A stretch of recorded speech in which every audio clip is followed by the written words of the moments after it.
Welcome to The Explainer. Today we're diving into a group of countries that, honestly, hold the key to our global future. They're known as emerging and developing economies, and they're at the heart of this huge paradox. Are they the engine for our next big wave of prosperity, or are they the fault line for the next global crisis? Let's get into it. So let's just start with one number, a really big one, 100 million. That's how many new people of working age are set to join the workforce in India alone by 2030. It's like a demographic tidal wave, and it represents this just incredible pool of human and economic potential.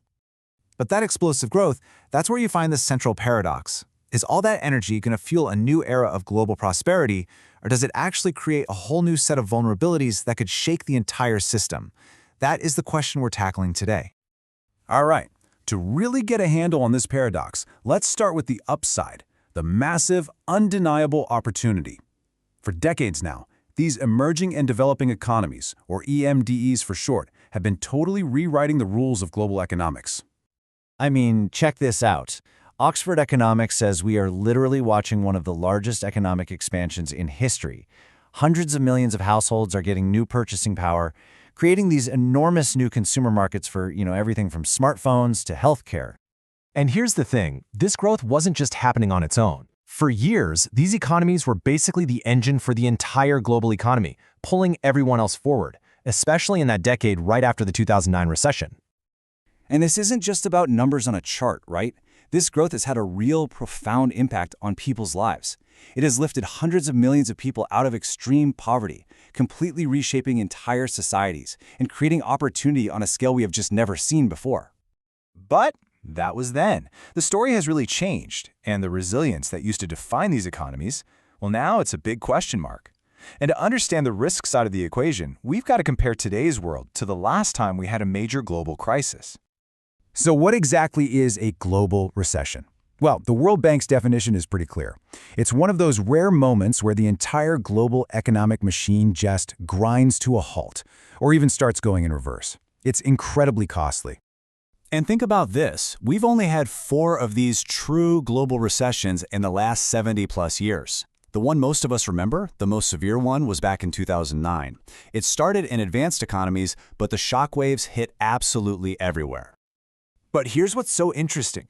Back then, the EMDs were surprisingly tough. They showed this remarkable resilience. Thanks to quick stimulus policies and healthier government finances, they managed to absorb the shock and actually keep growing, even while the rest of the world was shrinking. Okay, and this is the absolute key point. The situation today is fundamentally different. Think of it like a toolkit. In 2009, the EMDs had a full set of tools, like being able to do massive government spending to fix the problem. Today, a lot of those tools are just not there anymore. Their ability to respond, what economists call policy space, has really shrunk. So why? What happened to the tools? Well, a huge part of the answer is just one word: debt. On average, government debt in these countries has jumped by 10 percentage points of GDP. That is a massive increase, and it severely limits their ability to just borrow and spend their way out of the next crisis. So now you've got this tangled web of complex new risks.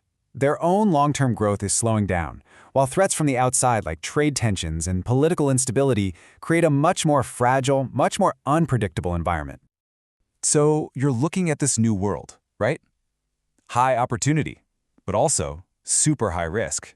How on earth do you navigate that? Well, it calls for a totally new playbook. The old strategies just aren't going to cut it anymore. Some great research from Bain & Company actually gives us a concrete framework here. To win in a market like India, they say, you can't just import your old playbook. You have to leap. That's lead, expand, adapt, and perform, all with a long-term vision.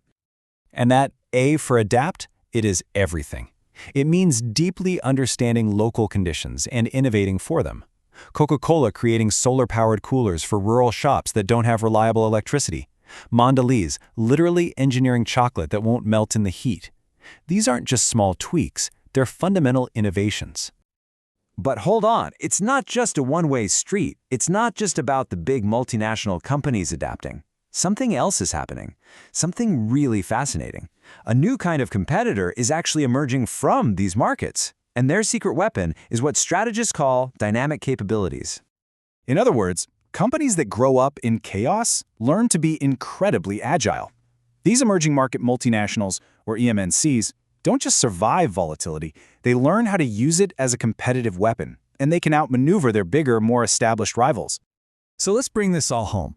What does this paradox of opportunity and risk mean for any organization trying to compete in the 21st century, whether you're in an emerging market or an advanced one? Well, some really smart thinking from UVA's Darden School suggests the goal isn't to perfectly predict the future, it's to build a capacity to react to it. That means focusing on operational excellence, building a culture that loves to learn and experiment, and using data, not old assumptions, to make your decisions. And that, right there, is probably the most important takeaway from all this. In a world of constant change, resilience isn't just a backup plan for when things go wrong. It is the core strategy. It's the ability to learn, to pivot, and to adapt. Which leaves us with a final thought to chew on. In a future that's guaranteed to be uncertain, what's the ultimate competitive advantage? Maybe it's not size, or history, or even money. Perhaps it's just the ability to adapt. The winners of tomorrow might not be the biggest, but the most resilient.